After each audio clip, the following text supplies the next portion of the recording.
Bonjour à tous, avec l'aide de Dieu, le Hayom Yom du 17e jour de Adar Aleph. Tout d'abord, le Rabbi nous dit, il faut étudier le Chumash du jour, le Teilim du jour, le Tanya du jour. Puis, le Rabbi va nous dire un mot que l'Admour Azaken, le premier Rabbi de Chabad, a dit plusieurs années avant Pétersbourg. Qu'est-ce que cela veut dire? Le Baal Shem Tov a dévoilé la Chassidoute, le Maggid de Mezritch était le successeur du Baal Shem Tov qui a encore développé la Chassidoute, mais le Admour Azaken, le premier rabbi de Chabad, a développé la Chassidoute Chabad. Chabad, c'est les initiales de Chochma Binadat, qui veut dire de développer des sujets intellectuellement, c'est-à-dire non pas juste un petit mot qui va réchauffer le cœur et qui va enflammer la personne, mais des sujets intellectuels qui vont s'intégrer dans le cerveau humain. Et ça, c'est la particularité de la Chassidoute Chabad par rapport à d'autres Chassidoutes. Que les autres Chassidoutes, c'est des mots qui sont courts pour réchauffer le cœur, enflammer la personne. Mais la Chassidoute Chabad, c'est que la personne va comprendre, ça va s'intégrer dans son cerveau et en conséquence, la personne va s'enflammer pour le service de Dieu. Mais dans la Chassidoute Chabad même, il y a une différence avant Pétersbourg et après Pétersbourg, c'est-à-dire le Admour Azaken Rabbi Shneur Zalman a été emprisonné pour avoir diffusé la Chassidoute.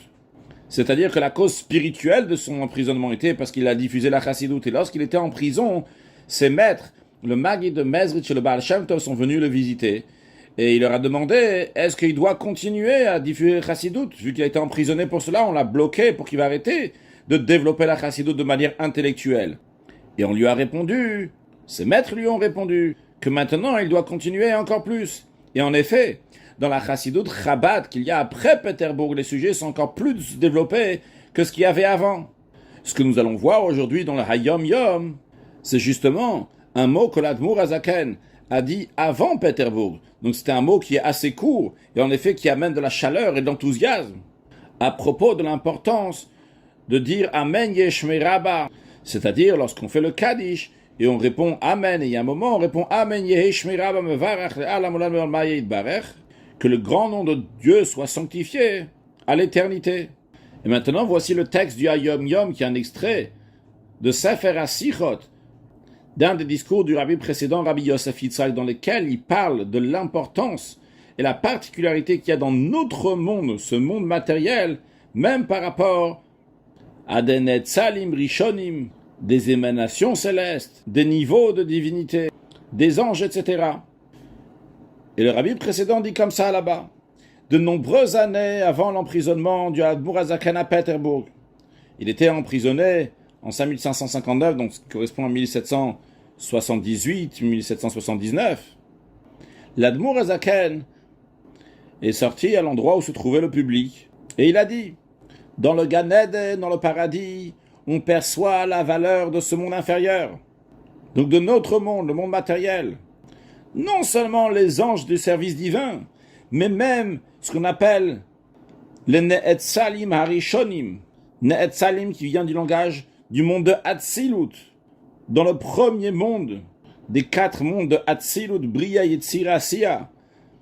Là-bas se trouvent les Ne'etzalim, donc les premières émanations célestes. Eh bien, donc, pas seulement les anges, mais même ces Ne'etzalim Rishonim, ils donneraient tout pour un Amen Yehei Shmei Rabba qu'un juif prononce de toutes ses forces. En effet, il y a quelque chose d'extraordinaire dans le Amen Yehei Shmei Rabba que le juif répond lorsqu'on entend le Kaddish. Comme d'ailleurs, il est dit dans la Gemara que celui qui dit Amen Yehei Shmei Rabba Mevarach avec toutes ses forces, on lui déchire un mauvais décret de 70 ans. Et qu'est-ce que ça veut dire de toutes ses forces? Ça veut dire avec toute son intention. D'où l'expression ici dans la Hayom Yom, l'expression que l'Admour Azaken a dit, Bechol Kocho, de toutes ses forces, de toutes les forces du juif.